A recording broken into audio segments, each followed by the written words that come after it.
Участники спартакиады, волнительно переговариваясь, прячутся под кронами деревьев от палящего солнца. Несмотря на жару, люди приехали на соревнования целыми семьями. Кто-то перед началом конкурсов отдыхал, кто-то активно разминался. Но все ждали интригующего начала. За 10 лет спортивного тимбилдинга программу спартакиады неожиданно изменили. На полосе препятствий как раз и определялся настоящий командный дух. Соревноваться вышли 6 команд. Названия придумали по отраслям производства мордовского бекона. Например, купцы, торговый дом Талина, а высокий стандарт – мясопереработка.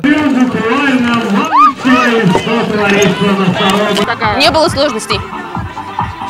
Все прошло легко.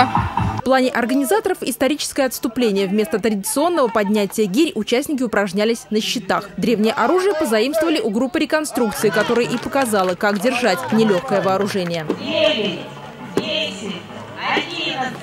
А в это время, чтобы после соревнований встретить участников хлебосольным столом, организаторы готовили наваристую шурпу и жарили шашлыки из собственной продукции. Только свежее мясо торговой марки «Атяшево». Первыми пробу снимали дети участников. Они набегались на свежем воздухе, так что никого не пришлось долго звать за стол. Мяса нету, даже понравилось мне. Очень вкуснятина просто.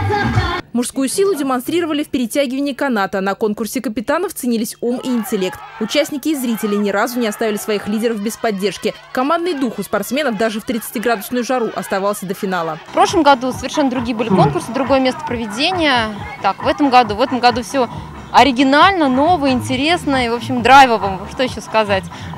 Получаем массу приятных, позитивных удовольствий.